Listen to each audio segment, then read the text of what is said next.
इस वीडियो में हम लोग डिस्कस करने वाले हैं SWP प्लान्स के बारे में। जी हाँ, तो यहाँ पे मैं आपको SBI का SWP प्लान बताऊंगा कैसे आपको स्टार्ट करना चाहिए, उसके क्या प्रो है क्या कौन से। एक सिस्टमेटिक वीक के अंदर अगर आप एक मंथली इनकम कमाना चाहते हैं वो भी म्यूचुअल फंड से, तो किस तरह से आप कर सकते हैं, उसकी कैलकुलेशन कैसे लगती है, पूरा प्रैक्टिकल वीडियो होने वाला है। तो प्लीज़ पूरा वीडियो यहाँ पे जरूर देखिएगा। और शुरुआत करने से बताना चाहूंगा ये एक एजुकेशनल पर्पस वीडियो है, I am not the SEBI registered person. सबसे पहले बात करते हैं कि SWP क्या होता है। तो देखिए, आप जो SIP करते हैं ठीक उसी का रिवर्सल जो है आपका SWP कहलाता है, जिसके अंदर आप एक सिस्टमेटिक के अंदर एक फंड से जो है पैसा विड्रॉल करते हैं। चलिए एक लाइव एग्जांपल दिखाता हूं। जैसे एग्जांपल के लिए ये एक मेरा निफ्टी 50 का प्योरली इंडेक्स फंड है, जिसके अंदर अभी आप देख सकते हैं करंट जो उसकी वैल्यू है 1,70,000 रुपए हो चुकी है। ठीक है, अब मान लीजिए मैं यहाँ पे पैसा विड्रॉल करना चाहता हूँ इन्वेस्टमेंट की जगह, तो यहाँ पे मैं अपना SWP प्लान स्टार्ट कर सकता हूँ और मैं चाहता हूँ कि महीने के मेरे को 2,000 रुपये मिलने चाहिए।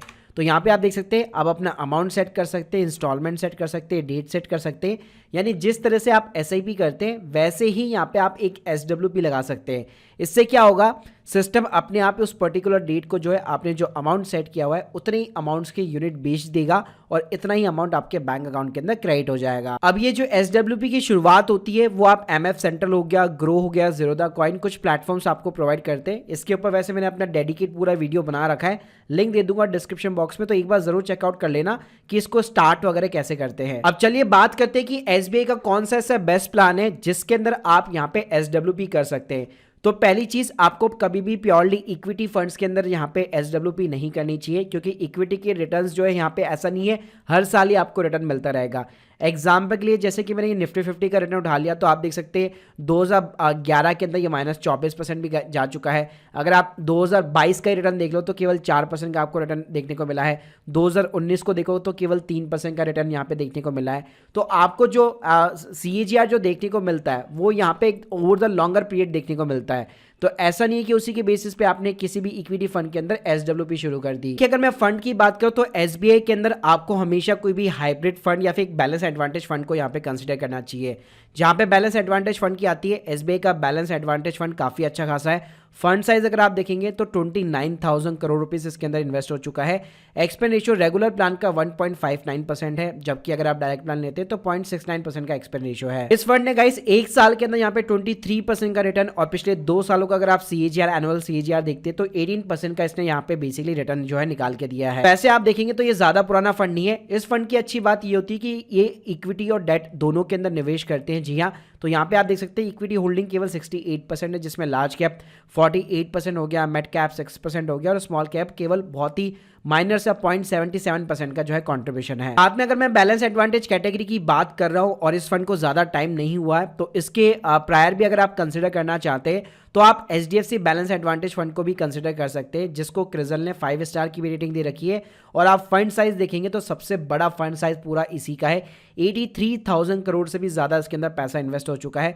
0.73% का इसका भी एक्सपेंस रेशियो है।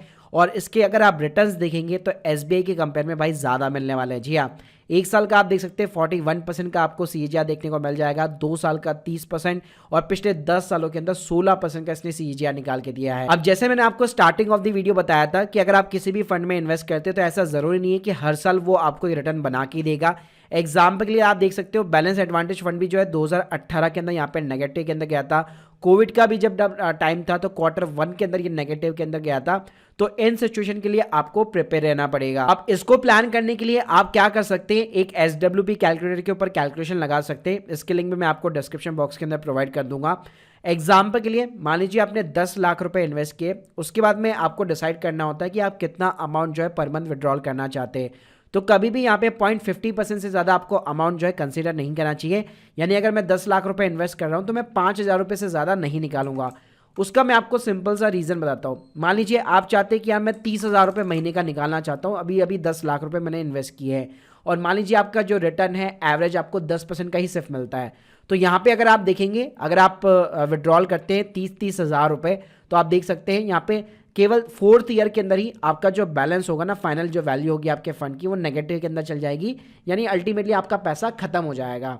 तो उससे बेटर है कि हमेशा जो भी आप अमाउंट जो है लमसम इन्वेस्ट कर रहे हैं किसी भी फंड के अंदर एज ए SWP, वहां पे हमेशा जो है आपको 0.50% से ज्यादा पैसा विड्रॉल नहीं करना है। साथ में यहाँ पे टोटली डिपेंड करता है कि आपको रिटर्न्स यहाँ पे कितनी मिलने वाली है। जैसे कि अगर हम लोगों ने एक HDFC का बैलेंस एडवांटेज फंड या SBI का भी मैं एडवांटेज फंड कंसीडर करता हूँ और लेट सपोज मैं मानता हूँ कि यार एटलीस्ट मुझे 12% का तो रिटर्न यहाँ पे मिल ही जाएगा, तो यहाँ पे आप टाइम पीरियड को स्ट्रैच करके देख सकते हैं कि यहाँ पे इतने साल तक मैं यहाँ पे जो है अगर 5-5 हज़ार रुपये हर महीने निकालता हूँ तो आप देख सकते हैं अगर मैंने 10 लाख रुपए लगाए और पिछले 10 सालों के अंदर 12% का रिटर्न मेरे को मिला है हर साल, तो उस केस में 6 लाख रुपए का विड्रॉल है और स्टिल मेरे फंड की जो वैल्यू होगी वो 19 लाख रुपए यहाँ पे बची हुई होगी। इसके साथ में गाइस SWP केवल उनको करनी चाहिए जिनको एक्चुअल में मनी की रिक्वायरमेंट है। अभी मान लीजिए उनके पास में लमसम पैसा पड़ा हुआ है लेकिन उनके मंथली के खर्चे भी है, उनके लिए उनके पास पैसा नहीं है, तो ये एक अच्छी स्ट्रैटेजी हो सकती है मंथली इनकम के लिए।